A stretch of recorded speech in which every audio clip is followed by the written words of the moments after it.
हमारे देश में राजनीतिक, सामाजिक, धार्मिक और ना जाने कितने संगठन हैं और संगठनों का खास महत्व भी है, इसलिए क्योंकि संप्रदाय, धर्म, जाति इसको लेकर कहीं ना कहीं संगठन आर्थिक प्रत्यक्ष या अप्रत्यक्ष रूप से हर प्रकार से कहीं ना कहीं प्रभावित करते हैं राजनीति को, समाज को, धर्म को और अन्य प्रकार के जो मुद्दे हैं उनको लेकर। तो संगठनों का महत्व क्या है, वो संगठन बनाए किस लिए जाते हैं, उन संगठनों के विरोध क्या है, अंतर विरोध क्या है, क्या संगठन बनाना सही है। ऐसे ही एक संगठन के आज सागर संभाग के अध्यक्ष, जो कि अखिल भारतीय ब्राह्मण एकता संघ के जो अध्यक्ष हमारे साथ श्री कृपाल दीक्षित जी हमारे साथ मौजूद हैं, विस्तार पूर्वक आज हम उनसे बात करेंगे और संगठनों का राजनीति में क्या महत्व है और राजनीतिक रूप से उनका वर्चस्व क्या है, क्या संगठन बनाना कितना सही है, कितना गलत, इसको लेकर हम पूरे विस्तार से उनसे बात करते हैं और सीधे हर पहलू पर बात करेंगे, विस्तार पूर्वक बात करें। तो आइए उनसे सीधे बात करते हैं। आपका बहुत बहुत स्वागत है। जी, आपका भी स्वागत है। कृपाल जी, वर्तमान में हाल ही में आपको एक बहुत बड़ी जिम्मेदारी दी गई है और अखिल भारतीय ब्राह्मण एकता परिषद, इतने बड़े जो सागर संभाग के आप अध्यक्ष चुने गए हैं, तो संगठनों का एक सामाजिक तौर पर महत्व क्या है और सबसे बड़ी बात है कि इन संगठनों का उद्देश्य क्या है, क्योंकि आप तो ब्राह्मण एकता परिषद के अध्यक्ष चुने गए हैं, तो ब्राह्मणों को लेकर या अन्य जो संगठन उसको लेकर बाद में चर्चा करेंगे, लेकिन ब्राह्मण एकता परिषद के जो आप अध्यक्ष बने हैं उस संगठन का महत्व क्या है और क्या भूमिका है आपकी? क्या है संगठन बनाना और संगठन चलाना, ये दोनों चीजें एक। कुछ लोग संगठन स्वार्थ के लिए चलाते हैं, कुछ लोग संगठन अपने समाज के लिए चलाते हैं। जो संगठन समाज के लिए चलाए जाते हैं वो उन संगठनों का हम सम्मान करते हैं। जैसे हम पटेल समाज संगठन बनाए, हमें बड़ी खुशी की बात है। कोई भी समाज संगठन बनाए, चाहे वो यादव हो, गायकवाड़ हो, कुशवाहा हो, हर परिवार को, हर व्यक्ति को अपने परिवार का संगठन, अपना जातीय संगठन बनाना चाहिए। उस संगठन का मतलब ये नहीं है कि हमें आपके संगठन से, हमारे संगठन से भी बगल वाले संगठन को, बगल वाले व्यक्ति को, यदि अन्य जाति के व्यक्ति को उस संगठन से कोई कष्ट है तो हमें वो संगठन नहीं बनाना चाहिए। हम चूंकि जो संगठन बनाते हैं अपने समाज के लिए बनाते हैं, अपना समाज हमारा परिवार है, परिवार की सुरक्षा के लिए जो हमने संगठन बनाया, संगठन रूपी मकान जो हम खड़ा किए हैं, उस मकान से पड़ोसी को कोई दुख ना हो, वो संगठन है। यदि हम उस संगठन के थ्रू किसी व्यक्ति विशेष के ऊपर अनर्गल टिप्पणी करते हैं तो वो संगठन थोड़ी है, ये तो एक विरोध की भावना बनती है। क्योंकि हम लोग जो संगठन चलाते हैं सर्व समान, सर्व वर्ग हिताय, ये हमारा संगठन है। हमारे ब्राह्मण समाज में एक हो तो ब्राह्मण समाज में कुरीतियां फैली हैं, उन कुरीतियों को हम खत्म करें, लेकिन हम अपने समाज में ये नहीं कहेंगे कि अन्य वर्ग के व्यक्ति को आप कोई अनर्गल बातें करें या कुछ करें या किसी दूसरे के ऊपर टिप्पणी करने के बाद हम हाईलाइट हों, ये हमारे संगठन का कोई उद्देश्य नहीं है। मेरे बगैर पूछे ही आप उस सवाल की तरफ चले गए, आपने बगैर सवाल किए वो जवाब दे दिया। मेरे कहने का मतलब ये था कि वैसे कि आप डायरेक्ट आपने दूसरे संगठनों की बात की, उनकी अहमियत की बात की, लेकिन ये बताइए, जब आपने कहा कि सर्वजन हिताय, सर्वजन सुखाय के लिए संगठन बनाए जाते हैं, आपका टारगेट पूरे देश की आवाम है, पूरे देश की जनता है, फिर जातिगत ब्राह्मण विशेष को लेकर संगठन क्यों बनाए जाते हैं, किसी दल विशेष, किसी जाति विशेष को लेकर? फिर आप कैसे कह सकते हैं कि आपका जो दायरा है उस दायरे में अन्य वर्ग के लोग भी आते हैं? अब आपने ब्राह्मण संगठन बनाया तो उसका दायरा तो ब्राह्मण तक ही सीमित रहेगा ना? जी हाँ, अभी आपने देखा होगा परशुराम जयंती हुई, परशुराम जयंती पर हमने सीधा सीधा हर वर्ग के व्यक्ति को आमंत्रित किया।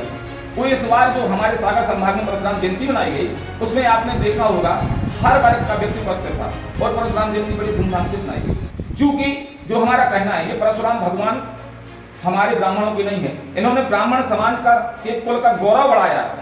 जो ये महापुरुष हुए या भगवान हुए, ये व्यक्ति विशेष के नहीं होते। आज कोई कहे रैदास ने अहिरवार समाज का गौरव बढ़ाया, लेकिन ये रैदास अहिरवार समाज के नहीं है, हमारे भी सम्मानीय हैं, हम उनका सम्मान करते हैं। हमसे कोई पूछे ये किसके हैं, हमारे हैं। तो ये परशुराम भगवान सबके हैं, भगवान राम सबके हैं, भगवान विष्णु सबके हैं। लेकिन कुछ लोग अपने आप को चमकाने के लिए, कुछ लोग अपनी राजनीति चमकाने के लिए ऐसा कहते हैं हम इनके विरोधी हैं, हम उनके विरोधी हैं, क्योंकि हम ऐसा नहीं चाहते। यहाँ पर जो निशान जयंती हुई अभी हाल ही में, उसमें हम लोगों ने बढ़ के भाग लिया। हमने निषाद राज परिवार के गायकवाड़ समाज के सब व्यक्तियों का स्वागत किया। ब्राह्मण समाज एक ऐसी समाज है जो हर व्यक्ति को लेकर चलती है। आपने देखा होगा संस्कृति, सभ्यता, शालीनता, इनका ये जीता जागता उदाहरण है ब्राह्मण।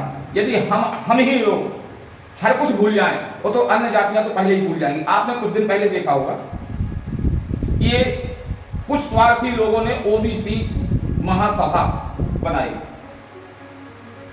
संगठन चलाइए, हम संगठन का विरोध नहीं करते, हम आपका साथ देते हैं, हमें अच्छा लगेगा। हमारा कुशवाहा समाज इकट्ठा है, हमारा पटेल समाज इकट्ठा है, हमारा बैकवाल समाज इकट्ठा है, हर दल का हर समाज इकट्ठा है, लेकिन काहे के लिए? अपने समाज के उत्थान के लिए। किसी व्यक्ति विशेष पर, किसी वर्ग विशेष पर अनर्गल टिप्पणी करने के लिए, उनसे ऊटपटांग बातें करने के लिए, ऐसा करने के लिए कोई संगठन यदि बनाया जाए तो उसका विरोध कर। नहीं तो मैं सवाल इसी सवाल पे आ रहा था कि ज्यादातर जो संगठन है, अन्य जातिगत संगठन, उनके टारगेट पे हमेशा ब्राह्मण समाज रहता है, ब्राह्मण समाज के संगठन रहते हैं। लेकिन क्या आप ये कह सकते हैं कि ब्राह्मण समाज उनको टारगेट नहीं करता, केवल आप टारगेट पर रहते हैं उनके? जी हाँ, आपने बहुत अच्छा पूछा। हमारे कहने का मतलब यह, आज जो राजनीतिक दल हैं, चाहे वो कोई भी दल हो, भारतीय जनता पार्टी हो, कांग्रेस हो, सपा हो, बहुजन हो, आम हो, कम्युनिस्ट हो, कोई भी दल हो, इन लोगों की सोच में ब्राह्मण एक छोटा सा तबका है। अन्य तबकों से इनका विरोध करवाया जाएगा तो अन्य तबका हमारे पक्ष में जाएंगे और हमारी राजनीतिक चमक बढ़ जाएगी, लेकिन इनकी सोच गलत है। कहीं ना कहीं ब्राह्मण हर समाज से जुड़ा व्यक्ति है, ब्राह्मण हर समाज को लेकर चलता है। ब्राह्मण के लिए पिछड़ा हो और चाहे वो हरिजन हो, हमारे लिए हमारे सभी भाई हैं और हम ये करते हैं। और इसका उदाहरण आपने देखा होगा, अभी कुछ दिनों के लिए ओबीसी महासभा की छतरपुर रैली हुई, ओबीसी महा की सलेहा में रैली हुई, ओबीसी महासभा की सलेहा रैली हुई। जब इन लोगों ने सीधा ब्राह्मण समाज को टारगेट किया तो हमने इन लोगों का विरोध करना बंद कर दिया। हमने विरोध नहीं किया ही। आपने कहीं किसी चैनल के माध्यम से देखा हो कि ब्राह्मण समाज ने हम लोगों को सीधा गाली गलौज किया गया, सीधा गाली गलौज किया गया, और सीधे गाली गलौज के बाद हमने उसका विरोध नहीं किया। हमने इसे उस तौर पर नहीं लिया कि हम उनका विरोध करें। हम क्यों विरोध करेंगे? हमारे भाइयों बंधुओं को बरगलाया गया, हमारे खिलाफ बुलाया गया, लेकिन कुछ स्वार्थी लोगों ने वर्ग विरोध की हंडी जलाने की कोशिश की, जिसे कहना चाहिए कि वर्ग विरोध की भट्टी के ऊपर स्वार्थ की कड़ाही चढ़ाकर जिन लोगों ने पूरी सेंकना चाहिए, इससे हमारी पूरी सिक जाएगी, उनके हमने मंसूबों को पानी फेर दिया। आपने देखा होगा ओबीसी महासभा की नौगांव की रैली फ्लॉप हुई। क्यों हुई? हमारी जो अखिल भारतीय ब्राह्मण एकता परिषद है, हमने ग्राम लेवल से लेकर तहसील लेवल तक, तहसील लेवल से लेकर जिला लेवल तक और जिला लेवल से लेकर संभाग लेवल तक, हमने हर व्यक्ति से कहा कि हमें अपने समाज के अन्य समाज के, चाहे वो पिछड़ा वर्ग के हों, चाहे हमारे दलित भाई हों, हमें सबके यहाँ बैठना है। उन्हें हमें अपने पूर्वजों की वो बातें याद दिलानी है कि भैया हमारे आपके कक्का से, हमारे आपके पिताजी से इतने अच्छे मधुर संबंध रहे। आपका लड़का कल को ये विरोध की बातें बोलता है तो ये इस विरोध की बातों से क्या होगा? हमारे वर्ग विशेष में हमारा वर्ग संघर्ष की भावना उत्पन्न होगी। हमने आपका कभी विरोध किया हो तो आप अपने लड़के को ओबीसी महासभा में पहुंचाएं, ओबीसी महासभा में मंच के माध्यम से हमें गाली दिलवाइए, हम उसके लिए तैयार हैं। और ये जब हमने अपनी रणनीति चालू की तो हमने हर घर बैठ के अपने पिछड़ा वर्ग के भाइयों से मिले, अपने ओबीसी दलित भाइयों से मिले, सबसे मिले। अंतोकत्वा उनके परिवार के समझदार लोगों ने अपनी युवा पीढ़ी, अपनी संतानों को समझाना शुरू किया। बेटा, हमारे परिवार में शुरुआत से हम लोग एक भावना से रहे हैं, उस भावना पे हमें थोड़ा सा गौर करना है, और गौर करने के बाद नहीं करना बेटा, हमारे पूरे परिवार की ये स्थिति है, हम इन्हीं लोगों के साथ रहे हैं, ये लोग हमारे साथ रहे हैं सुख दुख में, चाहे वो यादव परिवार हो, चाहे वो कुशवाहा परिवार हो। आज यदि ब्राह्मण परिवार का कोई लड़का बैठा है तो यदि कोई वरिष्ठ पिछड़ा वर्ग का कोई वरिष्ठ व्यक्ति वहां से निकलता है तो ब्राह्मण परिवार का लड़का उसे सिर झुकाकर नमस्कार करता है। हम भी आप देखते हैं कि हमसे वरिष्ठ यदि हमारे समाज का कोई व्यक्ति है, हम उसको सम्मान देते हैं, अन्य दल को भी सम्मान देते हैं। ये सब बातें जब हमने पूरे क्षेत्र में प्रचारित की, हर व्यक्ति से जुड़े, हर व्यक्ति से बात की, तब हमने ओबीसी महासभा का भूत जो आज युवा पीढ़ी के ऊपर चढ़ गया वो हमने खत्म किया। हमने उनसे सामूहिक विरोध नहीं किया। तुम्हें हमें गाली देना है तो हमें गाली दो, लेकिन हम तुम्हें गाली नहीं देंगे। हम क्यों गाली देंगे? आप हमारे परिवार से जुड़े हैं, आप हमारे पूर्वजों से जुड़े हैं, हम आपका सम्मान करते हैं, हम क्यों किसी को गाली देंगे? हम तो वो जो ब्राह्मण हमारे भीतर है, जो शालीनता हमारे भीतर है, उस रूप से आप गलत जगह पर जा रहे हैं। ब्राह्मणों का काम होता है यदि आप गलत जगह पर जा रहे हैं तो हम आपको सही रास्ता दिखाएं। कुछ छुटभइये नेता इस ओबीसी महासभा के पूरे परिवार को, ओबीसी महासभा के पूरे परिवार को गलत रास्ते पर ले जा रहे हैं। नहीं तो आपको क्या लगता है कि जो विरोध होता है वो कहीं ना कहीं इसमें राजनीतिक संरक्षण होता है? तो राजनीतिक जो पूर्वाग्रह है तो उसकी वजह से ये सब करते हैं ऐसे ओबीसी महासभा जैसे दल? देखिए, ये आप लोग चूंकि राजनीति से और संगठन से परे व्यक्ति हो, चूंकि आप समाज के वो स्तंभ हैं जो सच का सामना करते हैं, उस सच दिखाते हैं। आपने देख लिया होगा इसके पीछे भी कहीं ना कहीं एक बहुत बड़ी राजनीति थी, जिस राजनीति का पर्दाफाश ब्राह्मणों ने किया है। और वर्तमान में यदि कोई दल ये सोच के चलता है कि हमारा ब्राह्मणों का विरोध करने से हम सफल हो जाएंगे, तो हम उस दल को चैलेंज करते हैं, चाहे वो भारत का कोई भी राष्ट्रीय दल हो। ब्राह्मण हर वर्ग से, हर समाज से जुड़ा व्यक्ति है। एक एक ब्राह्मण के पास कम से कम 10 परिवार से जुड़े हैं, चाहे वो किसी रूप में जुड़े। और यदि हम अकेले जाएंगे, सिंगल जाएंगे, तो गारंटी है हमारे परिवार के साथ 10 परिवार जाएंगे अन्य समाज के। हमारे रिश्ते में चाचा लगते हैं, वो पटेल समाज से हैं। हमारे रिश्ते में बाबा लगते हैं, वो यादव समाज से हैं। कोई हमारे भैया रैकवाड़ समाज से हैं, कोई हमारे कैसे हैं, जिनसे हमारे पर्सनल पारिवारिक संबंध हैं, वो हमारे साथ जाएंगे। और जब वो हमारे साथ जाएंगे तो हम एक नहीं, एक के साथ 100 जाएंगे। और राजनीतिक दल को उस चीज का एहसास हो जाएगा कि ब्राह्मणों का विरोध तुम्हारी राजनीति को ले डूबेगा। अच्छा, एक बात और, जो ज्यादातर संगठनों की जो बनने की परंपरा है, जो प्रक्रिया है, इसलिए भी सामने आती है कि उन्हें लगता है कि एक अन्य जो समाज के लोग हैं उनकी तरफ से उन पर कुठाराघात किया जा रहा है, आक्रमण किया जा रहा है, उनको नुकसान पहुंचाया जा रहा है, उनका शोषण किया जा रहा है। तो आपको लगता है कि क्या ओबीसी या SC/ST आज लोकतंत्र का दौर है और इतना बड़ा संविधान, हम संविधान के दायरे में जीते हैं, तो क्या लगता है कि अभी भी उन पर ब्राह्मण समाज के लोग, ज्यादातर ब्राह्मण समाज में टारगेट रहता है, तो क्या अभी भी उनकी तरफ से इन पर जो है शोषण किया जाता है, इनको टारगेट पे रखा जाता है? लगता है आपको ऐसा? जी, एक मिनट, क्या है ये जो राजनीति से जुड़े व्यक्ति हैं, जो ये चाहते हैं कि ओबीसी महासभा भी कभी ना कभी सत्ता में आए। हम बिल्कुल इसका विरोध नहीं करते। हम कहते हैं ओबीसी महासभा सत्ता में आए। कल को ये बताएं कि जैसे आज हम ब्राह्मण हैं और मध्य प्रदेश में मुख्यमंत्री माननीय शिवराज सिंह जी चौहान है, ब्राह्मण नहीं है, और यदि कोई हमसे पूछे उत्तर प्रदेश में जाके कि भाई साहब आपका मुख्यमंत्री कौन है, तो हम क्या कहेंगे? हमारे माननीय शिवराज सिंह जी चौहान है। ठीक है ना? कल को कोई ब्राह्मण मुख्यमंत्री बन जाए तो किसी पिछड़ा वर्ग के महानुभाव से पूछा जाए कि भाई साहब आपका मुख्यमंत्री कौन है, तो क्या कहेगा?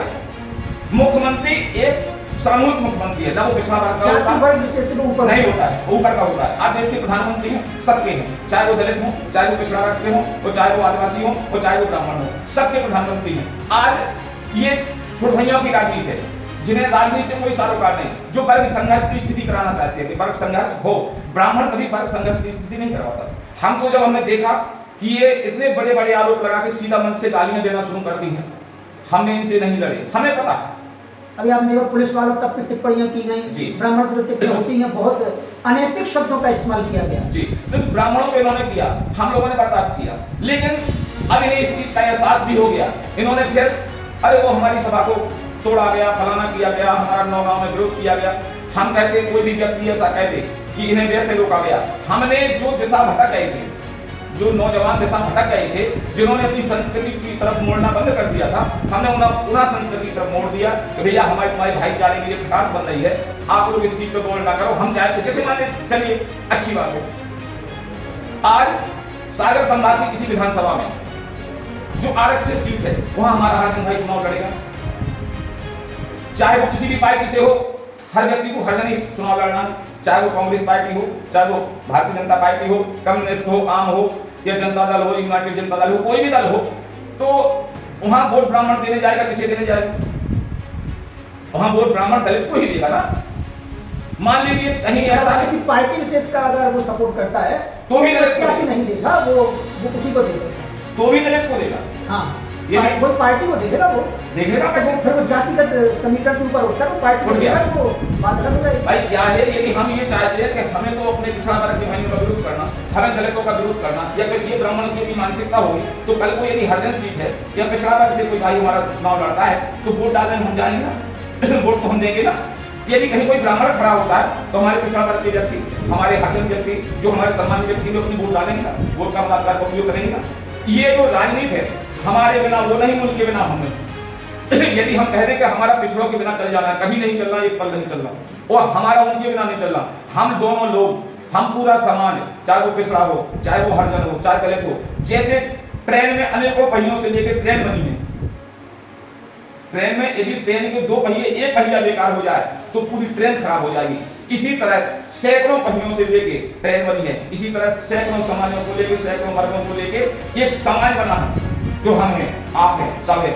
इस समाज में जो व्यक्तन करेगा उसका हम विरोध करेंगे। आपके कहने का मतलब ये है कि आपने एक बहुत अच्छी बात कही कि इन संगठनों का उद्देश्य केवल उस संगठन से जुड़े या उस तबके के लोग हैं, उनके उत्थान का उद्देश्य होना चाहिए, उनके उत्थान के लिए कार्य किए जाएं। कहाँ कहाँ वो अभी शिक्षा में, स्वास्थ्य में पीछे हैं, उनको लेकर उन्हें आगे आना चाहिए, ना कि उसका राजनीतिक उपयोग होना चाहिए। तो आपको ये लगता है कि जैसे कि अभी जो लगातार संगठन है, अब उनमें जो अंतर्विरोध हो रहा है वो राजनीतिक कारणों से हो रहा है, और ब्राह्मण समाज अब लगता है कि उस राय पर है कि ये अन्य दलों को अपने पक्ष में ले रहा है कि उनकी दिल जीतने की कगार पे है, उनका अब हृदय परिवर्तन हो रहा है ब्राह्मणों को लेकर। जी हाँ, ये बात हम आपसे 101% कह सकते हैं कि वर्तमान प्रदेश जो चल रहा है, इस प्रदेश में हमने लगभग कई ऐसे संगठन है जो जातिगत संगठन नहीं तोड़े हैं। हम जातिगत संगठन को बढ़ावा देते हैं। हम चाहते हैं कि कुशवाहा समाज आप एक संगठन बनाए, कुशवाहा समाज। हम हर व्यक्ति से कहते हैं अपना परिवार जितनी मकान बनाइए, हम उसको नहीं तोड़ेंगे, हम उसका सम्मान करते हैं। कोई परेशानी आती है आप सभी लोग संगठित रहें, रैकवाड़ समाज हो, चाहे वो यादव समाज हो, पाल समाज हो, पटेल समाज हो, हम सबका सपोर्ट करते हैं। भाई साहब आप पारिवारिक संगठन बनाइए जैसे हम बना के चलते हैं, लेकिन उस पारिवारिक संगठन में हमें आपकी जरूरत पड़ती है तो आप हमारा साथ दीजिए, आपको हमारी जरूरत पड़ती है हम आपका साथ देंगे। लेकिन गलत नीतियों का विरोध आप करें और हम करेंगे।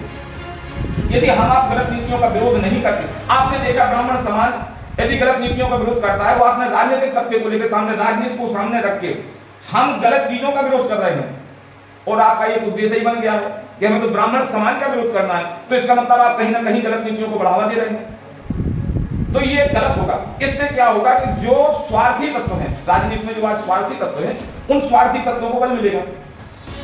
कल को वो आपको हाथ में लेंगे, दूसरे दिन वो हमें हाथ में लेंगे, और जब हम आप इकट्ठे होंगे, हमें भाई से भाई, चाचा से चाचा सब कुछ कहना है। एक मतलब भाव, शुद्ध भाव जो हमारे आपके भीतर विचार हैं, उन विचारों को लेकर हमें एक आग से बैठना, अपना बात करना, तो ये सामाजिक दल, जो राजनीतिक दल है, ये हमारे सामाजिक दल को तोड़ नहीं पाएंगे। तो यही हमें करना चाहिए। हमें देखना चाहिए आज हमारा रैकवाड़ समाज किसी चीज का विरोध लेकर काम कर रहा है, तो हमें पता करना चाहिए सबसे पहले कि आखिर रैकवाड़ समाज किस चीज का विरोध कर रहा है, क्या ये बात सच है। यदि सच है तो तत्काल में हमें ब्राह्मण समाज को उसका सहयोग कर देना चाहिए। एक बात और है कि राष्ट्रीय अंतर्राष्ट्रीय फलक पर इन दिनों बागेश्वर धाम का नाम चर्चा में है, और आप भी छतरपुर जिले से आते हैं, तो बागेश्वर धाम को भी इन्हीं सब चीजों का सामना करना पड़ा। जी हाँ। और ओबीसी महासभा उनका विरोध करती है। अभी लंकेश रावण, लंकेश रावण भी यहाँ आए तो उन्होंने भी उनका विरोध किया। हालांकि वो हिंदू सर्वजन हिताय और सर्वजन समाज की बात करते हैं, और वो किसी धर्म संप्रदाय विशेष की बात नहीं करते हैं, लेकिन उनको तब टारगेट किया गया, तो उनको लेकर आपकी क्या विचार है? देखिए, ये बागेश्वर धाम पंडित धीरज कृष्ण शास्त्री, अभी मैंने शुरुआत में आपसे बताया कि ये जो महापुरुष होते हैं, ये पैदा तो किसी ना किसी कुल में होंगे, ये तो निश्चित नहीं है। ये धीरेन्द्र कृष्ण शास्त्री ब्राह्मण कुल में पैदा हो गए, कल को ये धीरेन्द्र कृष्ण शास्त्री यादव कुल में भी तो पैदा होंगे। क्या भगवान कृष्ण यादव कुल में पैदा नहीं हुए? भगवान राम क्षत्रिय कुल में पैदा नहीं हुए? भगवान परशुराम ब्राह्मण कुल में पैदा नहीं हुए? अरे ये भगवान परशुराम ब्राह्मण कुल में पैदा हुए, लेकिन ब्राह्मणों की बातों की नहीं है, ये सबके भगवान है। भगवान राम क्षत्रिय कुल में पैदा हुए, क्षत्रिय कुल का गौरव बढ़ाया, ये बात अलग है, लेकिन ये क्षत्रियों के नहीं है, ये सबके भगवान राम। अब कहने का मतलब है कि कोई समाज में कोई महापुरुष पैदा होता है तो वो गर्व कर सकता है उस समाज का व्यक्ति, लेकिन फिर वो सर्वजन समाज का हो जाता है। जी हाँ, बिल्कुल सही है। आज बागेश्वर धाम में जितने श्रद्धालु या जितने अपने वहां दर्शन करने वाले लोग जाते हैं, उसमें यदि गिनती कर दी जाए तो हो सकता है 4% ब्राह्मण हो या 2% ब्राह्मण हो, उसमें 4 से 2% ब्राह्मण होंगे, बाकी हर समाज के व्यक्ति होंगे। बिल्कुल। अब जैसे आप ये इतनी बड़ी बात कही उन्होंने कि अगर मान लीजिए गढ़ा की ही बात है, गढ़ा की गंजती, अब तो पूरे छतरपुर जिले के गौरव है उन पर, लेकिन गढ़ा से लेकर अन्य गाँव तक कितने समाज के लोग, एक एक व्यक्ति को उन पर गर्व होगा, ऐसा थोड़ी कि ब्राह्मणों को उन पर गर्व होगा। नहीं, हर व्यक्ति को गर्व। यार हमने हजारों लोगों से बात की है, जितना ब्राह्मण समाज उनका सपोर्ट नहीं करता, जितना ब्राह्मण समाज उनकी प्रशंसा नहीं करता, उससे ज्यादा हमें अन्य समाज के लोग उनकी प्रशंसा करते हुए। उन लोगों ने अपनी जिंदगी में खुद की एक बनी इमेज को धरती में गाड़ा है, जिन्होंने उनके ऊपर कभी टिप्पणी की बागेश्वर धाम के ऊपर। बागेश्वर धाम अब कोई आम आदमी नहीं है, ये खास हो गए हैं, ये पूरे हिंदुस्तान की नजरों में चढ़ गए हैं। ये बागेश्वर धाम ब्राह्मणों के नहीं है, बागेश्वर धाम सर्व समाज के हैं, चूंकि ये संत हैं, संत किसी का नहीं होता। आज जैसे हमने पहले आपसे कहा कि हम भक्त रैदास की इज्जत करते हैं, क्योंकि भक्त रैदास अब किसी के नहीं, क्योंकि वो भक्त रैदास थे, कबीरदास किसी के नहीं, उनकी हम सम्मान करते हैं। ऐसा कृष्ण भगवान हमारे लिए भगवान है, जो है वो सबके हो गए। आज उन्होंने जाति का जो एक मार्का लगाया, ये मूर्ख व्यक्ति मार्का लगाते हैं जाति का, अरे वो ब्राह्मण है, अरे ब्राह्मण कहाँ? उन्होंने कभी पूछा कि आपने हमें नतमस्तक होकर प्रणाम किया, हमने आशीर्वाद दिया, भैया किस समान की हो? कभी पूछा उन्होंने? आप भगवान की शरण में जाते हो, कभी ये करके प्रणाम करते हो कि मैं ग्राम का पटेल आपको प्रणाम करता हूँ? कभी नहीं। मैं आपका रैकवार प्रमाण करता हूँ। भगवान के जो आप अदालत में आप पहुंचेंगे या भगवान की सेवा में आप पहुंचेंगे तो भाई साहब वहां कोई समान नहीं होती, वहां कोई जात नहीं होती, वहां तो भगवान भगवान होता है, सबके लिए होता है, ब्राह्मणों के लिए थोड़ी होता है। फर्क इतना है, हम क्या बोलते हैं, आप क्या बोलते हैं, आपके बोलने में हमारे बोलने में फर्क जरूर हो सकता है, लेकिन हम परब्रह्म परमात्मा की संतान हैं। हम यहाँ कुछ भी मान लें, यहाँ राजनीतिक द्वेष भावना के बस आप बोल रहे हैं या वर्ग संघर्ष का आपका विरोध चल रहा है तो आप हमारे खिलाफ बोल रहे हैं, लेकिन हम संतान एक ही, वहां कोई दूसरे का नहीं होता। आज आप देख लें, कहीं डॉक्टर है और वो किसी समाज से है, यदि कोई पेशेंट वहां पहुंचता है तो कभी डॉक्टर ने ये पूछा आपसे कि भाई साहब आप किस समाज से हैं? यदि कोई यादव डॉक्टर है या कोई पटेल डॉक्टर है और यदि ब्राह्मण पेशेंट पहुंच जाए तो कोई यादव डॉक्टर ने ये कहा कि हम आपकी दवाई नहीं करेंगे क्योंकि आप ब्राह्मण हैं, या कोई ब्राह्मण डॉक्टर के यहाँ कोई व्यक्ति पूछ जाए तो कहेगा कि नहीं आपकी दवाई नहीं करेंगे, आप फलाने में, क्या ऐसा होगा? क्योंकि वो उस वजह पर बैठा है जहां उसके लिए समाज की बात खत्म हो जाती है, उसका मेन उद्देश्य होता है कि मुझे अपने पेशेंट को बचाना। वहां ये कोई बात नहीं कि वहां भाई साहब आपको समाज देखना, न्यायालय में वकील वकालत करता है, वहां वकालत करने के टाइम पर किसी की जात नहीं देखता, उसे देखना है कि हम अपने खिलाड़ी को बचाना। इसी तरह हम चाहते हैं कि वर्तमान राजनीति का परिदृश्य भी यही हो, जिस ओहदे पर जिस समाज के व्यक्ति बैठे हैं वो जब अपने समाज में बैठ के बात करें तो समाज के हित की बात करें, और जब वो अपने उस आसन पे बैठे सर्वहित की बात करें। यदि आप सर्वहित की बात नहीं करते हैं तो चाहे आप किसी भी राजनीतिक दल से जुड़े हों, हमें उससे कोई मतलब नहीं। हम कहते हैं आप जिस कुर्सी पे बैठे, आज हम इस कुर्सी पे बैठे हैं, सामाजिक संगठन की बात करते हैं, आज हम ब्राह्मण समाज के संगठन की बात करते हैं, और ब्राह्मण समाज के संगठन में हम सर्व समाज की बात नहीं करते हैं। सर्व समाज की बात में यदि हम किसी को विरोध की बात करें तो हमें संगठन नहीं चलाना चाहिए, हमें बंद हो जाना चाहिए, क्योंकि हम जिले लेवल से लेके और संभाग लेवल तक, ग्राम लेवल से लेके विकासखंड लेवल तक हमने हर व्यक्ति से जो कहा, हमने यही कहा कि सबसे पहले हमें अपने हर वर्ग के भाइयों का प्रेम, हर वर्ग के भाइयों से अपना प्रेम बढ़ाना है, और हमें संपन्न यह सबल कैसे होना है या उन्हें सबल कैसे करना है। आगे भी ये सोचते हैं कि जहां ब्राह्मण समाज इकट्ठा होगा वहां ये सब कुछ होगा, ये बिल्कुल गलत है। चिकित्सक को आपने एक चिकित्सक का बहुत अच्छा उदाहरण दिया कि चिकित्सक जो होता है और उसके लिए तो स्वयं निजी धर्म किसी समाज या किसी संप्रदाय से लेकर नहीं रह जाता, तो ऐसे ही तमाम जो साधु संत महात्मा होते हैं वो उसका उद्देश्य जो कहते हैं मास ऑडियंस, उसका जो दायरा होता है वो बड़ा हो जाता है, व्यापक हो जाता है, और उसके दायरे में सब आते हैं, किसी संप्रदाय वर्ग विशेष को लेकर वो काम नहीं करता, उसका हित जो पूरा समाज का हित होता है। लेकिन अगर दायरे की बात करें, अभी तो कि आपने थोड़ा बारीकी से सुनिएगा आप इस सवाल को, कि अभी तो आपने मान लीजिए हिंदू में अनेक पंथ हैं, संप्रदाय हैं, जैसे उसमें जो 4 वर्ग में है, ब्राह्मण क्षत्रिय वैश्य शूद्र 4 उसमें वर्ग होते हैं, तो वो तो हो गई हिंदू की बात। तो हिंदू में वो किसी के नहीं मान लीजिए वो हिंदू के, तो क्या आपको लगता है ये देश तो हिंदुओं का भी, इसमें मुस्लिम भी रहते हैं, ईसाई भी और सभी हैं, तो उनको बागेश्वर धाम महाराज धीरेन्द्र शास्त्री को इसके लिए टारगेट किया जाता है कि वो हिंदू राष्ट्र की बात करते हैं। अब हिंदू राष्ट्र की जब बात करते हैं तो उसमें हिंदू तो आते हैं, लेकिन ऐसा लगता है जैसे उसमें मुस्लिम टारगेट है। तो क्या हिंदू राष्ट्र की उनकी संकल्पना है, उसको लेकर जातिगत आधार पर आपकी क्या राय है? हमारा मतलब कहने का, चूंकि बागेश्वर धाम एक ऐसे संत है जिन्हें वर्तमान में न हिंदू और न मुस्लिम, न सिख न ईसाई, इन हर चीजों से परे हटना चाहिए, क्योंकि ये हमारी सोच है। उनकी सोच क्या है, मैं उनकी सोच का सम्मान करता हूं, मुझे ये मतलब नहीं कि उनकी सोच क्या है, क्योंकि ऐसी अकल्पनीय बातें जिन्हें आप स्वयं समझते हैं ये पूरा देश समझता है। हिंदू राष्ट्र बनाना या हिंदू राष्ट्र घोषित करना इस देश के किसी भी राजनीतिक दल के किसी भी नेता के बस की बात नहीं, इस बात को आप समझते हैं, और जो कानून के बड़े बड़े ज्ञाता हैं वो भी इस चीज को समझते हैं। फिर हम इस चीज को लेके व्यर्थ की कार्यवाही क्यों कर रहे हैं? अब क्या लगता है एकदम असंभव है या बिल्कुल कभी ना होने वाला कार्य है? इसे असंभव की बात क्या कहते हैं, नामुमकिन। नामुमकिन कि बस तालियां बजाई जा रही हैं। सिर्फ इसमें तालियां बजवाई जा रही है, बाकी नहीं है।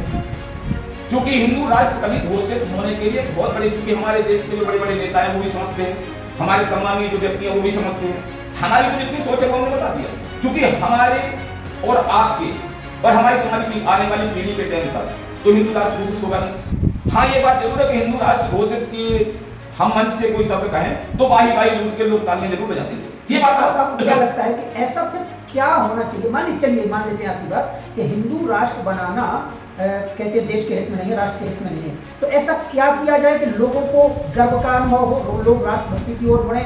या जो कहते हैं कि मुस्लिम कट्टरवाद बढ़ रहा है और आए दिन पाकिस्तान जिंदाबाद के नारे लगते हैं, पाकिस्तान के समर्थन में लोग खड़े जाते हैं, तो ऐसा क्या हो, क्या रूपरेखा तय की जाए कि लोग राष्ट्रवादी बने, देशभक्त बने और हिंदू राष्ट्र की जरूरत ही न पड़े? देखिए, आज यदि आप रोड पे निकले, छतरपुर जाए, सागर जाए, कहीं भी जाए, और आप यदि आप किसी से पूछें, 10 लोगों से बात करें, भाई साहब आप कौन हैं, तो हो सकता है सामने वाला व्यक्ति कह दे मैं हिंदू हूँ।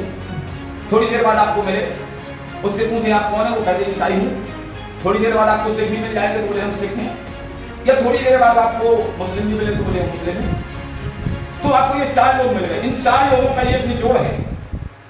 यदि ये सभी लोग अपने आप को मैं हिंदुस्तानी हूँ और जो हिंदुस्तान पे उंगली उठाई जाएगी तो पूरे हिंदुस्तान वासियों पर संकट आएगा। चूंकि हम हिंदुस्तानी हैं, हम हिंदू बाद में हैं, हम यहाँ हिंदू हैं लेकिन देश के लिए हिंदुस्तानी हैं। जब देश विरोध की कोई बात आती है तो चाहे वो मुस्लिम हो, चाहे वो हिंदू हो, चाहे सिख हो, चाहे ईसाई हो, देश में एक इतना कट्टर कानून बनाया जाए कि जो भी व्यक्ति इस देश विरोधी कानून में लागू करता है, देश में देश विरोधी कोई भी बात करता है, तो उसके सभी शासन से दी जाने वाली सभी सुविधाएं बंद कर दी जाए, उसे निर्वाचन का पूरा अधिकार उससे छीन लिया जाए, उसे वो सजा दी जाए चाहे वो किसी भी वर्ग का हो, उससे एक ही शब्द है मैं हिंदुस्तानी हूँ, हिंदुस्तान हमारा।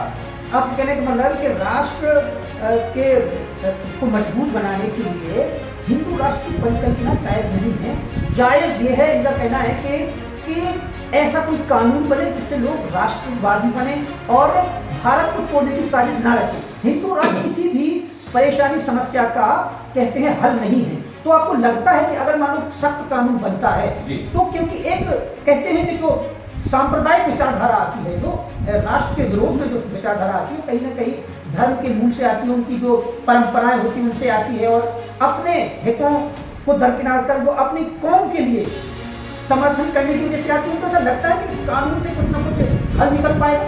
बिल्कुल निकलेगा। हम एक संगठन चलाते हैं जो हमारे दायरे में संगठन चलाते हैं। जैसे हम सागर संभाग के सागर प्रमुख थे, हम एक दायरे में संगठन चलाते हैं और उस दायरे में संगठन चलाने के लिए कुछ अनुशंसा मतलब ये जो अनुशासन है उसके कुछ नियम होते हैं, और जब वो नियम हम लागू कर देते हैं तो जो ब्राह्मण मानने को तैयार नहीं होता, जायज बात मानने को तैयार नहीं होता, जब वो नियम बांटता है तो वो भी तैयार हो जाता है। देश के हमारे उच्च पदों पे बैठे हमारे माननीय प्रधानमंत्री महोदय या हमारे अन्य मंत्री महोदय या जो देश चला रहे हैं, सत्ताएं आती हैं जाती हैं, पार्टियां आती हैं जाती हैं, हमारा सामूहिक रूप से कहना है आपके लिए ये पूरा परिवार है, ये आपका परिवार है, हिंदुस्तान आपका परिवार है, और परिवार पे अंकुश लगाने के लिए आपके पास कानून है। यदि हमारे परिवार में कोई विघटन और विरोध की भावना पैदा करता है तो उसके लिए अंकुश लगा दिया जाए, अंकुश लगा दिया जाए, देश उत्तम हो जाएगा। जो मुस्लिम देश विरोधी भावना फैलाता है उसका हम विरोध करेंगे, लेकिन जो मुस्लिम हिंदुस्तानी है उसका हम विरोध करेंगे। ये तो एक ऐसी भावना हो गई कि जो सामान्य में द्वेष भावना फैलाने वाली बात हो गई। हम जो कर नहीं सकते जो हम उसको हम कहें क्यों? हमारा मतलब इसको लेकर आपकी क्या राय है? जैसे मान लो कि लव जिहाद है, ऑनलाइन गेम जिहाद है आजकल, और तमाम तरीके की जिहाद चल रही है, और उसमें हिंदू बेटियों के अब तमाम आपने ऐसी खबरें देखी हुई जिसमें उनको टारगेट किया जाता है, उनको मार दिया जाता है, काट दिया जाता है, तो मुस्लिम युवक कट्टरपंथ की ओर जा रहे हैं। तो इसको लेकर आपकी क्या राय है? क्योंकि बागेश्वर धाम जो टारगेट करते हैं उन लोगों को करते हैं कि जो ऐसा धर्मांतरण कर रहे हैं और हिंदुओं को जो टारगेट कर रहे हैं, तो उसको लेकर आप क्या कहेंगे? सबसे पहले तो मैं उस वर्ग में विशेष सी बात करूंगा, कैसे जैसे मुस्लिम, तो मुस्लिम समाज यदि कम से कम नहीं तो 50% ऐसे सज्जन व्यक्ति होंगे जो इन सब चीजों के खिलाफ होंगे। तो हमारा चूंकि आज की आपकी इस वार्ता के दौरान जो हमारा कहना है, वो मुस्लिम व्यक्ति जो इस देश में रह के देशभक्त हैं, जो चाहते हैं समाज में विघटन की भावना पैदा ना हो, वो पहले अपने उन व्यक्तियों को चिन्हित करें जो आपके समाज में असामाजिक तत्व हैं, जो ये लव जिहाद और ये धर्म परिवर्तन वगैरह जो ऐसे कई कामों में लिप्त हैं, उन्हें उस समाज वाले पहले उनको टारगेट करें और उन पर अंकुश लगाएं। यदि वो अंकुश नहीं लगता है तो वो सीधा उनकी सूचना दे दें और जो सरकार है उस पर कठोर कार्रवाई कर दें और उसमें वो समाज उन्हीं का विरोध न करे, क्योंकि हमारे देश में वैमनस्यता ना फैले। नहीं, होता तो यही है ना। क्या होता है, जैसे हिंदू समाज में कहीं कोई कमियां हैं तो उसमें जब कोई वो अपराध की तरफ जाते हैं तो हिंदू से ही बहुत बड़ा तबका उनके विरोध में खड़ा हो जाता है।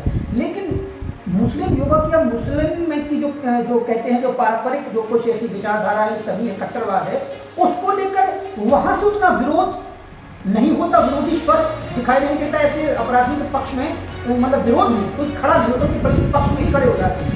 तब क्या करेंगे? देखिए क्या है, अभी आपने देखा होगा कुछ लोग ऐसे होते हैं जो अन्याय करने वाले के पक्ष में जबरदस्ती बोलते हैं। इसलिए बोलते हैं कि भाई साहब मेरा नाम हाईलाइट हो जाएगा, मुझे लोग ज्यादा नहीं, मेरी पब्लिसिटी हो जाएगी, ये हो जाएगा। लेकिन लास्ट में वो फिलअप हो जाते हैं। तो जो लोग, लेकिन आपने देखा होगा, ये भी देखा होगा कि कभी कभार सच्चाई का साथ देने के बाद जो व्यक्ति गलत काम करता है उसका साथ कोई नहीं देता और कहीं आवाज नहीं उठती है। ऐसे उदाहरण आपने भी यूपी में कई देखे होंगे। उसमें ब्राह्मण समाज के लोग भी टारगेट हुए, उसमें अन्य समाज के लोग भी टारगेट हुए, उसमें मुस्लिम समाज के लोग भी टारगेट हुए। कहीं आपने देखा कि कहीं ब्राह्मण समाज ने कोई विरोध किया हो, क्योंकि वो जिस लायक था सामने वाले ने उसे उस लायक सजा दी, और जो जिस लायक है उसे उस लायक सजा दी जाए, यही सबसे बड़ी बात है। ये व्यर्थ का ढकोसला या व्यर्थ की कोई बातें की जाए, ये गलत बात है। हम भारतवासी हैं, हम हिंदुस्तानी हैं, और जो व्यक्ति ये कहने को तैयार नहीं है कि हम हिंदुस्तानी नहीं हैं, उसके खिलाफ देशद्रोह का मामला दर्ज कर दिया जाए, उसकी समस्त सुविधाएं बंद कर दी जाए, चाहे वो हिंदू हो, चाहे मुस्लिम हो, चाहे सिख हो और चाहे ईसाई हो। हम सभी, यदि हम ये कहते हैं कि हिंदू मुस्लिम सिख ईसाई आपस में भाई भाई, तो जब हम भाई भाई हैं, एक पिता की संतान है, तो हम हिंदुस्तानी हैं। एक पिता की संतान का एक कॉन्सेप्ट बड़ा विस्तारित समझे, क्या कहना? जी हाँ, एक पिता की संतान इसलिए कहा मैंने, जैसे आपने देहाती तौर पर एक उदाहरण सुना होगा, कोई अपने पिताजी को एक बिल्कुल बुंदेली भाषा में बोलते हैं दद्दा, मतलब कि हमारे दद्दा।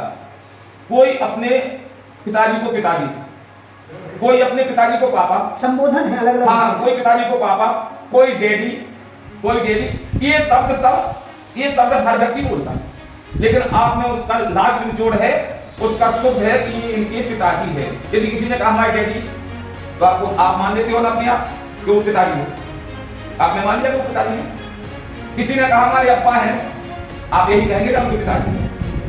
तो इनका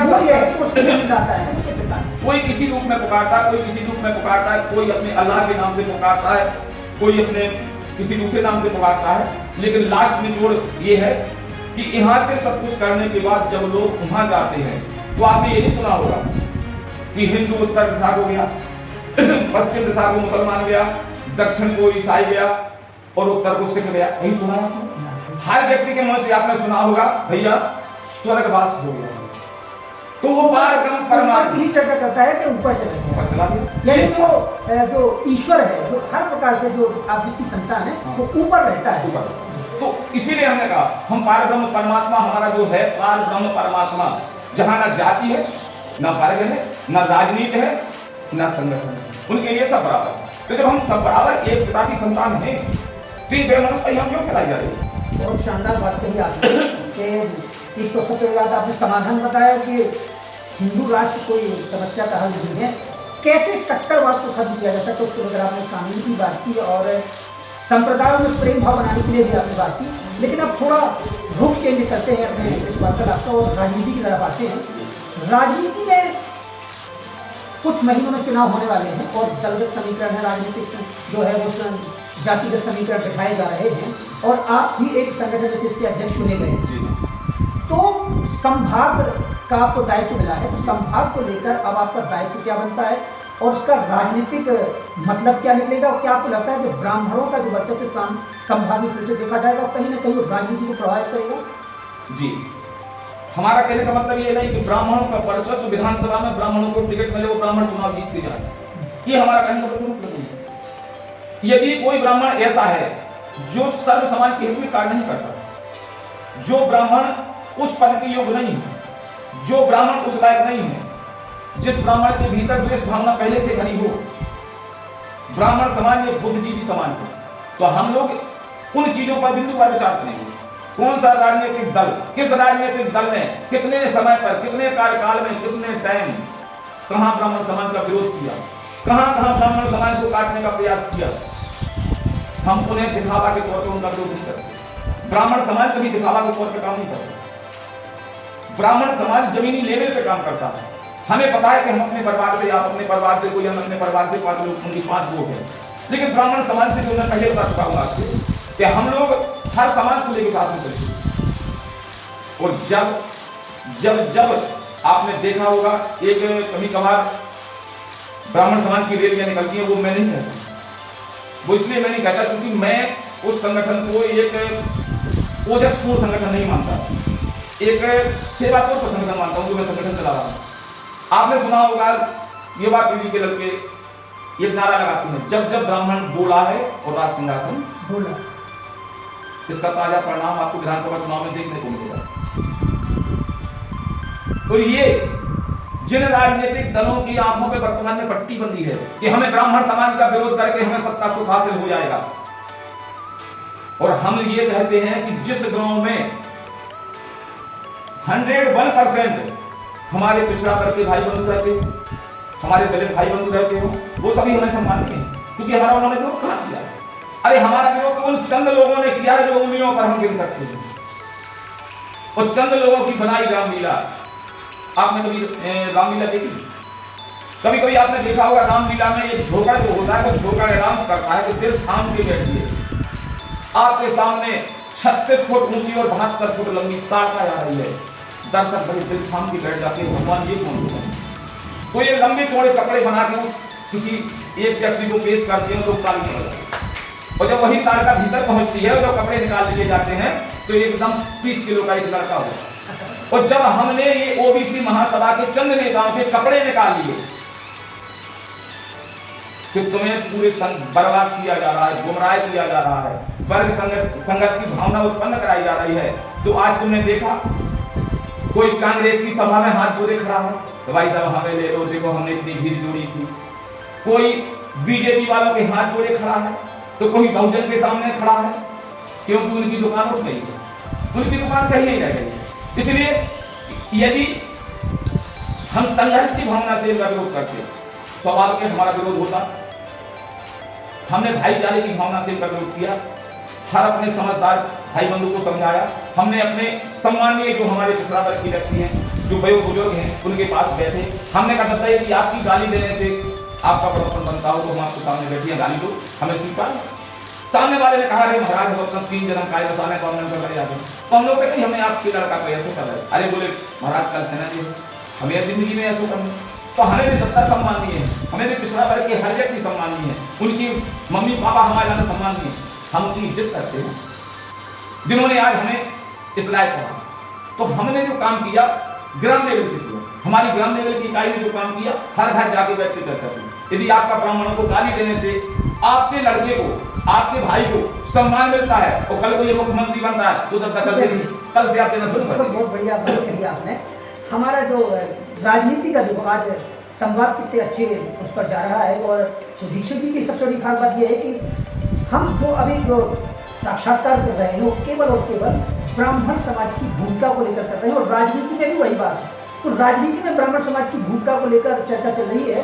तो आपने खुद कई सवालों के जवाब वैसे ही दे दिए, लेकिन छतरपुर जैसे आपको संभाग विशेष के ब्राह्मण तरफ से अध्यक्ष है, लेकिन छतरपुर जिले की अगर बात करें तो छतरपुर की जो 5 विधानसभा जो आती है, चौथा होगी 6 विधानसभा आती है, उसमें ब्राह्मणों का वर्चस्व क्या रहेगा, राजनीति में क्या इस बार कहते हैं उनका जो उनकी भागीदारी रहेगी, और खास तौर पर जहाँ से हम लोग आते हैं राजनगर तहसील को लेकर क्या कुछ समीकरण देखने को मिलेंगे, उस पर थोड़ा सूक्ष्म दृष्टि से डालें तो थोड़ा लोग समझ पाएंगे कि इस बार के चुनाव में क्या कुछ परिदृश्य बनने वाला है।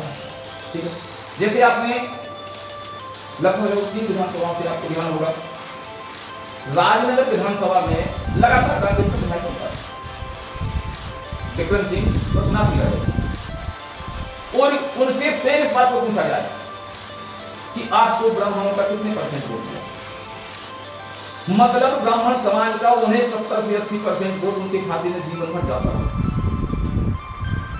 लेकिन पिछले विधानसभा चुनाव में यहाँ 2 ब्राह्मण प्रत्याशी खड़े हुए, वो जो ब्राह्मणों का वोट गया वो उनके पास ही अब तो जस का तस गया, लेकिन चुनाव जीतने के बाद उन्होंने ब्राह्मणों को गालियां दी, क्योंकि ब्राह्मण इसी के लायक होता है। इस बार ब्राह्मण कट गए, तो यदि ब्राह्मण कट गए थे तो राजनीति में हमारे भैया वो विनोद पटेल जी भी चुनाव लड़े थे, 29,000 वोट उन्हें मिला था। हम इसमें किसकी वोट माने? यदि हम पिछड़ा वर्ग की वोट को यहां लेके जा रहे हैं तो 7,500 पौने 8,000 वोट क्षत्रिय परिवार से है। आज वर्तमान में 10,000 12,000 हो गई, तो आपको फिर 10 से 12,000 वोट मिलनी चाहिए थी। तो कहीं ना कहीं ब्राह्मणों का सहयोग आप पूरा, मतलब ऐसा आप ये कहना चाहते हैं कि ब्राह्मण वोट बैंक के बल पे वो जीतते रहे हैं, लेकिन जब पिछली बार 2 कैंडिडेट हो जाते हैं परस्पर ब्राह्मण, तो उनको लगा कि मान लीजिए कि ट्रांसफर हमारी तरफ से ब्राह्मण को वहाँ ट्रांसफर होगा, तो ये तो एक राजनीतिक विरोध है, अंतर विरोध है। ये बहुत गलत बात है कि अगर आप कहें कि जब प्रत्याशी दूसरा होगा तो जाहिर सी बात है उसको भी जन समर्थन हासिल होगा, जब उसको टिकट मिली है तो वो भी वोट जुटाएगा।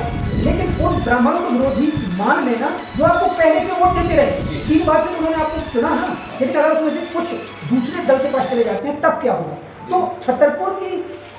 छतरपुर सीट पर अभी चर्चा चल रही है कि पज्जन भैया जो कि प्रत्याशी है कांग्रेस की तरफ से, और उस सीट को लेकर काफी कुछ मंथन जारी है कि कौन प्रत्याशी हो सकता है, कैसे वो सीट निकाली जाए। लेकिन खासतौर पर मेरे लिहाज से हम जब देखते हैं कि खासतौर पर राजनगर सीट को निकालना बेहद टेढ़ी की साबित हो रही है भाजपा के लिए। ऐसे में क्या ब्राह्मण अहम भूमिका निभाएंगे इस बार? जी क्या है, ये हमारा संगठन जो है इसे हम वर्तमान में राजनीति से लेकर चला था।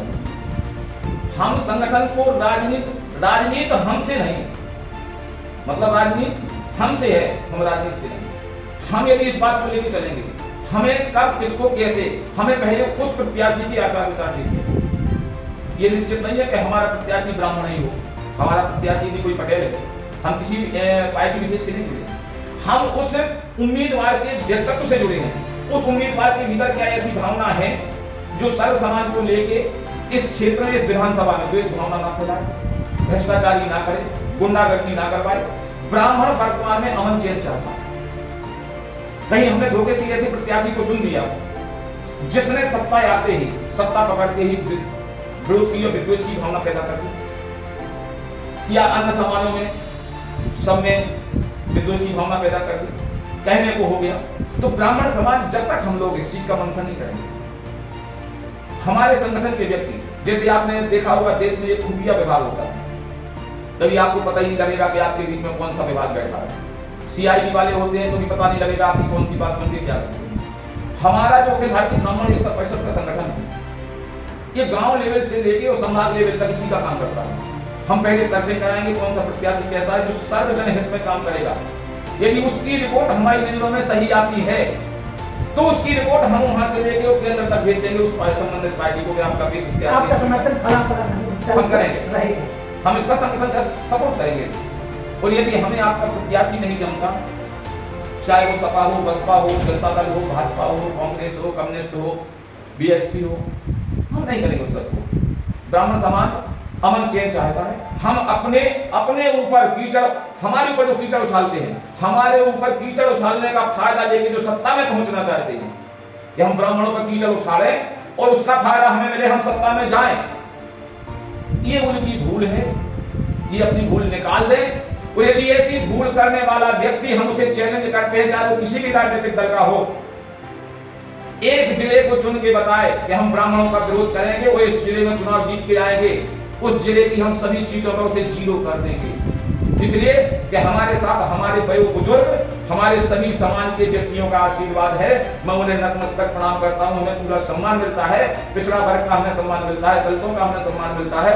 हर व्यक्ति के पास जाके हमें कट्टा दद्दा भैया करना है और हमें आपका सहायता कर देना है। हमें विद्वेष की राजनीति देश में नहीं चलने देनी। आपने स्वयं ही तमाम कुछ ऐसी बातें करती है कि आपको कोई सवाल ही नहीं बनता, लेकिन फिर भी अगर पूछे कि प्रदेश में इस बार क्या समीकरण बनने वाले हैं तो क्या लगता है आपको? क्योंकि अभी कुछ कई सर्वे जो तमाम चैनल्स के जो सर्वे हैं वो होने लगे हैं और बात की जा रही है कि व्यापक जन समर्थन भाजपा को लगता है कि लाडली बहना के बाद जन समर्थन मिला है। कांग्रेस को लगता है कि उसने भी कई वादे किए हैं और पिछली बार जो धोखा उसे मिला था, इस बार जनता उसे पूर्ण समर्थन देगी। तो आपको लगता है कि कुछ ना कुछ इस बार तगड़ा संघर्ष रहने वाला है दोनों पार्टियों में, कहीं एक तरफा चुनाव होने वाला है?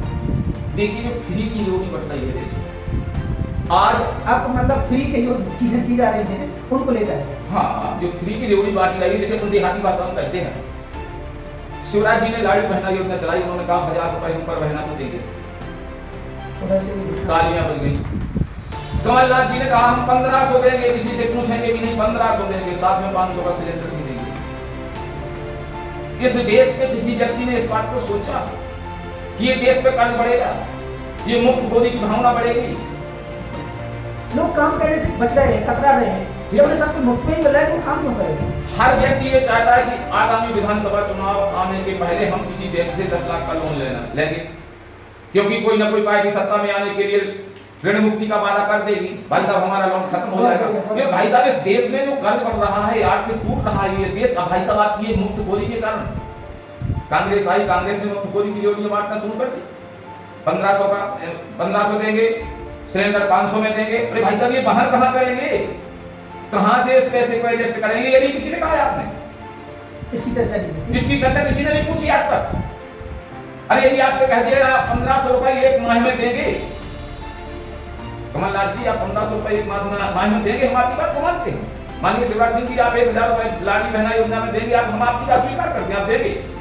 लेकिन थोड़ा ये भी तो बता दें कि इन पैसों को एडजस्ट कहाँ करेंगे, ये भी तो बता दें। किसी न किसी फंड में तो कमी होगी, या तो आप कर्ज बढ़ाएंगे या कई अन्य कार्य वहां से आप हमें बता देंगे। मैं लाडली बहना योजना का विरोध नहीं करता, देश में मिलना चाहिए, हर चीज है, लेकिन आपने कहा हम शिक्षित बेरोजगारों को पैसा देंगे। अरे भाई साहब आप 10,000 रुपए पर मंथ शिक्षित बेरोजगारों को पैसा देंगे, कितने शिक्षित बेरोजगार हैं? आपका एक माह का फंड कम से कम 10,000 करोड़ रुपए होगा। वो 10,000 करोड़ रुपए का ये उद्योग खोल देंगे बहुत बड़ा, अच्छा, तो उसमें कम से कम 5,000 शिक्षित बेरोजगार आज हम काम में लग जाएंगे, ये मुफ्तखोरी बंद हो जाएगी, वो देश का युवा मजबूत है। आपका ध्यान उस तरफ नहीं है, और जो सामने वाले ये घोषणाएं सुन के वो तालियां ठोकते हैं। हाँ, कांग्रेस ने बहुत अच्छी घोषणा की, भाई साहब 1500 रुपए मिलेंगे, भाई साहब 500 का सिलेंडर मिलेगा। क्यों नहीं सोच रहे? कुछ उस चीज को भी तो सोचो कि इसका भार कहीं ना कहीं आपको पड़ेगा। इससे मतलब नहीं होता कि उसके प्रदेश पे या देश पर कर्ज बढ़ रहा है, मुफ्तखोरी की आदत बन चुकी है। जी गलत बात है, लेकिन मुफ्तखोरी की आदत सत्ता हथियाने के लिए राजनीतिक पार्टी एक बार स्वतंत्र हो गए, वो हर राजनीतिक पार्टी में चुनाव लड़ना चाहती हैं। एक बार कहें आप कमाएंगे, जो आप कमाएंगे वो आपको मिलेगा, जो हमारी सुविधाएं हम आपको उससे भरपूर फायदा देंगे। लेकिन आप यदि मुफ्तखोरी की चर्चा हमसे करते हैं तो ये नहीं होगा। हो सकता है एक बार आपकी पार्टी सत्ता से बाहर हो जाए, लेकिन निकट भविष्य के लिए जो आज हमारा पूरा युवा वर्ग, हमारा नौजवान आज पूरा एक बेरोजगार, एक असहाय टाइप बन गया, उसको पता नहीं होने वाला। लड़की पैदा हो गई, सामने वाला सोचता है क्या चिंता करना, घर बैठे रहो, मुख्यमंत्री कन्यादान में शादी हो जाएगी, हो गई। हमें 1 रुपए किलो गेहूं मिल ही रहा है, हमें क्या करना है, 25 किलो मिल रहा है, 15 किलो में हमारा भोजन चल जाएगा, 10 किलो बेच लेंगे, अलग से जेब के लिए खर्चा हो जाएगा। ठीक है भाई साहब, लड़का तैयार हो गया, लड़का के लिए वजीफा मिल रहा है, सब कुछ। तुमने जीवन से लेकर मृत्यु तक तुमने पूरी मुफ्तखोरी बांट दी। कहीं ना कहीं जो आज नौजवान है वो एकदम स्वस्थ हो गया, गले पिसा में जा रहा है, निष्क्रिय बन रहा है, कामचोर बन रहा है। वो इतना मतलब कहते हैं कि इतना निष्क्रिय हो चुका है कि भविष्य की चिंता को लेकर वो स्वयं चिंतित नहीं है। उसे पता है कि सरकारें उसकी चिंता कर रही हैं, तो वो स्वयं परेशान क्यों? और फिर कल को ये पैसा भी तो बहन करो ना कहीं से। आप हम कह रहे हैं आप घोषणा करिए, मंच से घोषणा करिए, चाहे वो कोई भी राजनीतिक दल हो, मंच से घोषणा करिए, हम सुनेंगे उसको। लेकिन आपको इसके बाद ये कहना होगा कि जो घोषणा मैंने की है कि मैं हर बहन को 1500 रुपए दूंगा, ये हो गया जैसे निबंध में लिखा जाता है प्रस्तावना, फिर उसका वर्णन लिखा जाता है, तो ये तो आपका हो गया प्रस्तावना। तो प्रस्तावना को आपने लिख दिया कि हर महिला को 1500 रुपए देंगे, लेकिन उसी मंच से आप ये कहो कि उस 1500 रुपए को वहन करने के लिए सरकार ने एक योजना बनाई है जिसमें हर माह 10,000 करोड़ रुपए की आय होगी, उसी आय को हम बहनों को बांट देंगे। ये भी तो आप कहो, हमारे देश का हर नौजवान ये खुश होकर तालियां बजाएगा कि आपके दिमाग में यदि देने की क्षमता है तो कमाने की भी क्षमता है, बोझ लादने की नहीं। चलिए, बहुत अच्छी बात कही आपने राजनीति को लेकर। और एक सवाल पर खत्म करते हैं, पूरा सिलसिला आपकी बातचीत का दौर है कि आपने राजनीति को लेकर अपने जो संगठन है उसको लेकर और दोनों की धार्मिक की चर्चा की, तो एक बात यह है कि आप संगठन का दायित्व आपको मिला है, तो संगठन के दायित्व को आप निभा रहे जी हैं हाँ। और ब्राह्मण समाज के उत्थान के लिए आप काम कर रहे हैं। लेकिन एक राजनीतिक वजूद भी रहा है आपको, आप बीजेपी के साथ जुड़े रहे हैं और लोक जनशक्ति पार्टी में जुड़े रहे हैं, तो आज क्या आप मान सकते हैं कि आपका दायित्व अब उस संगठन को लेकर ज्यादा है या पार्टी विशेष को लेकर आपका झुकाव है? देखिए, मैं शुरुआत से, अब आप इसे लेके चलेंगे कि आप राजनीति से जुड़े रहे हैं, बिल्कुल जुड़े रहा हूं। जब यहाँ सबसे पहले जगदम्बा प्रसाद बेगम जी चुनाव लड़ा करते थे, समाजवादी पार्टी, यहाँ भारतीय जनता पार्टी हुआ नहीं करती थी, तो भारतीय जनता पार्टी जब यहाँ फर्स्ट में चुनाव लड़ी, तो भारतीय जनता पार्टी से उमेश शुक्ला जी चुनाव लड़े, उस समय भारतीय जनता पार्टी में थे। बहनवा श्री भारती पहला चुनाव लड़ी तो हम भारतीय जनता पार्टी में थे, और भारतीय जनता पार्टी उस समय से लेकर आज तक भारतीय जनता पार्टी में है। लेकिन यदि आपका कपड़ा पहनते पहनते गंदा हो जाए, क्या करेंगे आप? थोड़ा ना थोड़ा धुलेंगे। यदि उस कपड़े में चमक अभी भी बची है तो धुलेंगे। हम चाहते हैं कि जो वर्तमान परिदृश्य में ये जो कुरीतियां किसी राजनीतिक दल में आ गई हैं वो हट जाएं, और हम किसी भी दल के, चाहे वो कांग्रेस हो, चाहे बहुजन हो, चाहे सपा हो, चाहे आम आदमी पार्टी हो, जिस दल के हम सदस्य हों, वो दल सच्चाई, स्वच्छ सुशासन, समभावना, ये ऐसी चीजों में एकदम चमकता दिखे, तब हम बड़े गर्व के साथ कहें हम उस पार्टी के कार्यकर्ता हैं जो पार्टी कैसा करती है। अब जहां आपने कहा कि आपके लिए सबसे पहले क्या, तो सबसे पहले हमें अपना परिवार है, चाहे वो कोई भी व्यक्ति हो, सबसे पहले उसे अपना परिवार होगा। ब्राह्मण समाज, अखिल भारतीय ब्राह्मण एकता परिषद हमारा परिवार है। हम अपने परिवार में बैठ के चर्चा करते हैं। परिवार में कोई काम होता है, कोई फंक्शन होता है, बैठ के चर्चा होती है, भैया किसी आमंत्रित करना है, किसी नहीं बुलाना है, ये चर्चाएं परिवार में होती है। तो हमारे संगठन में, हमारे ब्राह्मण एकता परिषद में ये चर्चाएं जब होंगी तो हम लोग चर्चा करेंगे। अब ये बिल्कुल नहीं कहते हम कि हम किस तरह को सपोर्ट कर रहे हैं, हम ये बिल्कुल नहीं, हम राजनीति से हम नहीं जुड़े हैं, राजनीति हमसे जुड़े। तो आप अब ब्राह्मण जो युवा बच्चे हैं, परिवार है, उनको और अन्य समुदाय संगठनों में जुड़े हैं, उनको क्या संदेश देना चाहेंगे? और सूक्ष्म विचार कुछ हम आपको जानना चाहेंगे, आप अपनी तरफ से राजनीति को अगर दरकिनार करें तो आप क्या संदेश देंगे उस संगठन के आप अध्यक्ष होने के नाते? हमारा सबसे पहले भारतीय मतलब अखिल भारतीय ब्राह्मण एकता परिषद, ये समस्त नौजवान जो हमारे युवा नौजवान हैं, हम उनसे कहेंगे भैया आपकी भावनाएं, आपके पापा की भावनाएं आपसे बहुत तेज हुई। आप ये किसी की पछलतपनों की राजनीति छोड़ के जिंदाबाद मुर्दाबाद करना बंद करके अपने व्यक्तिगत तौर पे किसी धंधे से जुड़ें या किसी सर्विस से जुड़ें। हम कह रहे कुछ नहीं करते तो आप कहीं प्राइवेट सर्विस से जुड़ें, क्योंकि ये राजनीति एक ऐसी चीज है कि आपने देखा होगा, यदि कोई नेता, बड़ा नेता चौराहे पे आके खड़ा हो जाए और उसकी जिंदाबाद और मुर्दाबाद करने वाला व्यक्ति वहां खड़ा ना हो, जो हम आप हैं, तो उसकी राजनीति कभी नहीं चलेगी, चाहे वो कोई भी हो। वहां बगल में खड़ा ठेला होना जरूरी है, आपके कहने का मतलब जी, उसके बगल में ठेला वाला व्यक्ति जो ठेला पे लगाए वो भी नहीं जानेगा कि फला नेता खड़ा है यहाँ। पहले उसके लिए जिंदाबाद मुर्दाबाद करने वाले व्यक्ति, जब तालियों वाले व्यक्ति खड़े होंगे तब ये बोले भाई साहब फला नेता आए थे, तो उसका दायित्व तो हमें मत सौंपा जा रहा है। हमारे ब्राह्मण युवा लड़कों को बर्बाद ना किया जाए, या तो इन्हें कुछ दिया जाए, नहीं पेन से नहीं कि भाई साहब आप मीडिया प्रभारी हैं, आप फलाने हैं, आप पत्रिका हैं, और हमारे पूरे परिवार को ध्वस्त करते हैं, घर में उसके पापा कमा के लाते हैं और उसका लड़का बर्बाद होता है। ये बिल्कुल ना किया जाए। आज हम चाहे वो पिछड़ा वर्ग के भैया हों और चाहे वो हमारे दलित हों, हर व्यक्ति से ये कहेंगे घर का काम पहले, राजनीति बाद। यदि ऐसा है तो हम पूरे हिंदुस्तान में समझ लीजिए, हमने आपके माध्यम से, इस चैनल के माध्यम से विज्ञापन दे दिया, मुझे ऐसे 50 लोगों की जरूरत है जो अपने घर का खाना खा के, अपने खुद के खर्चा में हमारे दरवाजे तक आके सुबह से शाम तक हमारी ड्यूटी भजाएं और वेतन में 5 पैसा न मंगाएं। आवेदन करें, मुझे 50 लोगों की जरूरत है, मिलेगी कि नहीं? मिलेगी। उनकी प्रशंसा में मंच से करूंगा कि हमारे इतने अच्छे सेवक जो कुछ नहीं लेते हैं, हमारे यहाँ आज 200 साल से दरवाजे में नौकरी करते हैं, कोई नहीं आता। समझो भाई साहब, यदि आपको भूख लगती है तो हमें भी भूख लगती होगी। यदि आपके कुछ अच्छे विचार हैं तो हमारे भी कुछ अच्छे विचार होंगे। आपकी राजनीतिक पार्टियों के लिए कार्यकर्ता, यदि आप कुछ चाहते हैं ऐशोआराम, तो वो भी कुछ चाहते होंगे। फ्री की जिंदाबाद तो मुर्दाबाद करवाना बंद कर दो, ये युवा पीढ़ी को बर्बाद मत करो, इन्हें उस लायक कर दो ना। कि ये घर में जाए तो इनके पापा इनकी मम्मी इनसे इन्हें घृणा की दृष्टि से ना देखें। ये आपके राजनीतिक दलों में काम करेंगे। आपने तो कह दिया ये हमारे कांग्रेस पार्टी के युवा मोर्चा के फलाने हैं, ये भाजपा के हैं, ये हमारे आम आदमी पार्टी के जिला संयोजक बन गए हैं, फलाने बन गए हैं। हमारा कार्यकर्ता बड़ा ईमानदार कार्यकर्ता, कभी कुछ नहीं चाहता। लेकिन आप क्या चाहते हैं? आप तो अपने राजनीतिक हित साध रहे हैं, साध रहे हैं ना, लेकिन उसके लिए भी तो पूछ लो कभी कि बेटा घर में दाल रोटी चल रही है नहीं चल रही, मम्मी पापा परेशान तो नहीं कर रहे हैं, 3 दिन से तुम हमारे साथ लगे हो, घर में कोई पहुंच रहा है कि नहीं पहुंच रहा? तो इस बात पे गौर करो कि नहीं गौर करना है।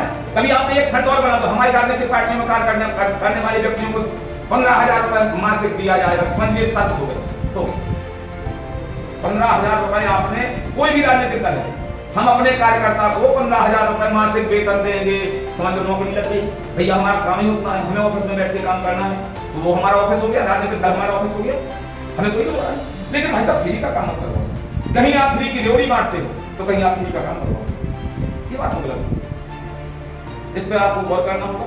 हमें राजनीतिक दल से जो आपने कहा कि वर्तमान प्रदेश में आपका क्या योगदान होगा, हमें वही देखना है जो लायक है, जो लायक है वही देखना है। हमें ये नहीं देखना कि आप किस दल से जुड़े, हमें तुम्हारे दल से कोई मतलब नहीं। यदि हो सकता है आप कहीं से कोई दल ऐसा है कि कोई किसी दल में हमारी इच्छा है कि हमें इस दल का सपोर्ट करना, उस दल का प्रत्याशी अच्छा नहीं, तो हम उस दल के मुखिया से इस बात में संबंध में चर्चा करेंगे कि भाई साहब अपना चेहरा बदल दीजिए इस क्षेत्र से, क्योंकि हमारा समाज इन्हें सपोर्ट नहीं करता। और हम जहां भी सपोर्ट करेंगे हर व्यक्तियों के साथ मिलकर करेंगे, हमारे लिए सभी दल सम्माननीय है। इनके जो काम है वो अपने कामों पर गौर करें। हमारा विरोध न किसी दल से है न किसी दल से रहेगा, क्योंकि हमने आपसे पहले कहा कि राजनीति हमें नहीं करनी, हमें सर्व वर्ग सुखाए, ये हो गया दूसरा। लेकिन हम सर्व वर्ग सुखाए मतलब हमें हर वर्ग में मिलकर काम करना, हमें किसी वर्ग का विरोध करना ही नहीं। जो मिला हमारा रिश्ते में वो चाचा, जो हमारे पटेल साहब है वो ये पटेल साहब, जो हमारे यादव है वो यादव, जो पिछड़ा है वो दलित है, सभी हमें सम्माननीय है। हमें सभी के कामकाज में जाना है, सभी के धर्म का सम्मान करना है, सभी की जयंतियों में पहुंचना है। हमारा किसी से ना विरोध था, ना है और ना रहे। ये अखिल भारतीय ब्राह्मण के परिषद का उद्देश्य है। हम किसी के लिए कोई गलत कभी टिप्पणी करेंगे नहीं, हमारे कारण किसी समाज को कभी भी कोई आज तक आघात नहीं पहुंचा होगा।